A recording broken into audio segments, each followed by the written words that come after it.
Hanto, tali ka man.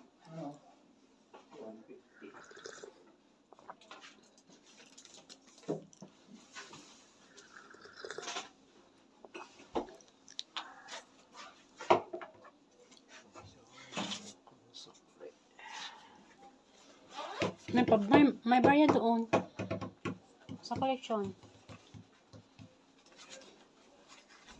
Don't believe me? Rush. Rush, anong pagkaiba kinukuha mo sa bag mo, dyan na.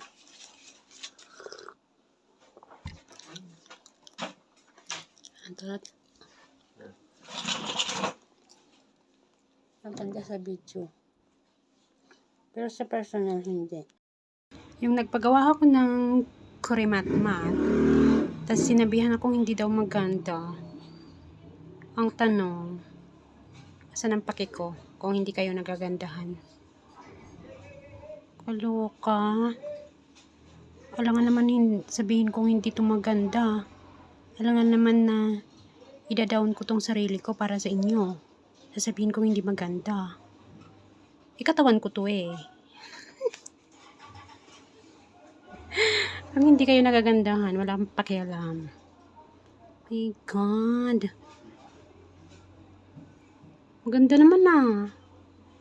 Wala akong pakialam kung hindi kayo nagagandahan.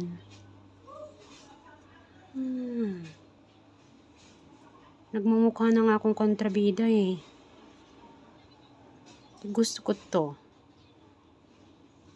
Kaya wala kayong pakialam. Kung hindi maganda sa paningin nyo, edi wag nyong tignan. Kakaloka. Kung hindi maganda sa paningin nyo, itong kurimat-mat ko. Saan ang paki ko? Problema nyo na yan. Kailangan na ida-down ko tong sarili ko para sa inyo. Sabihin ko hindi maganda. Hindi sinasaktan ko lang yung sarili ko. Diba? Kung hindi maganda sa paningin nyo, hindi pumikit kayo. Okay? Trip ko to. May kanya-kanya tayong trip.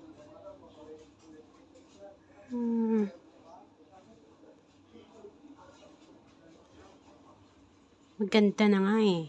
Mukha na nga akong kontrabida. Diba?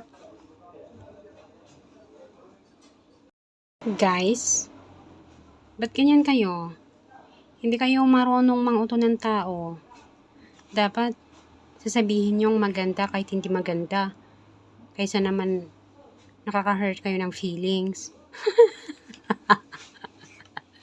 Dapat kayo, kung hindi kayo nagagandahan dito sa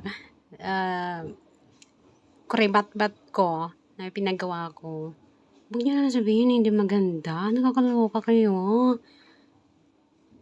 Hindi kayo marunong makipagplastikan. Hindi kayo marunong manguto. Sabihin nyo na lang maganda kahit hindi kayo nagagandahan. Kasi kahit hindi sabihin yung what? Isang rim pa?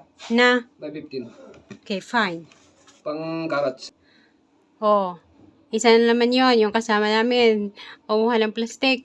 Ang sabi, bakit ganito daw yung mata ko? Parang mata ng pusa. Ganito ba yung mata ng pusa? Nakakaloko. Ganito ba yung mata ng pusa? Sige. Wala akong pakialam. Sabihin nyo lang kung anong gusto nyong sabihin. I don't care. Basta, okay lang yung krimat-mat ko.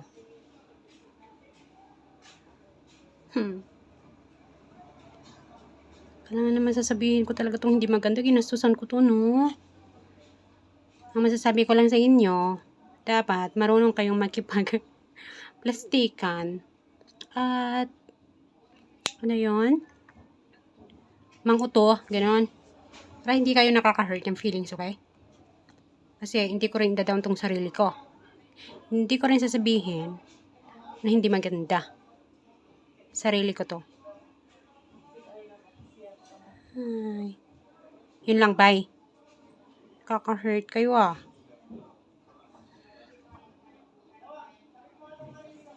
Ganda na nga eh. Mukha na nga akong kontrabida eh. Joke lang. Charot. Bye. Apo ko naman ang tanungin natin kung maganda yung lashes or hindi. Okay? Siyang magsasabi ng totoo. Ask natin siya. It's my lashes good or no? They're good. Oh. Again. What? It's good or no? They're good. Oh. Tignan nyo. They're good daw.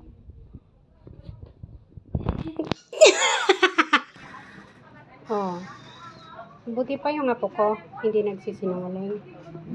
Ayaw niyang masaktan ang feelings ng lola niya. So, dapat ganun kayo. Natatawa ako. Natatawa ako sa reaction ng bata. Dapat ganun. Buti pa yung apo ko, ayaw niyang masaktan yung feelings ko. Kaya sabi niya, they're good. Diba? Kaya, gayahin niyo. Dapat ganun ang sasabihin niyo. Hindi yung direct to the point kayo ah. Charot lang. Charot. Ay. Okay lang yan.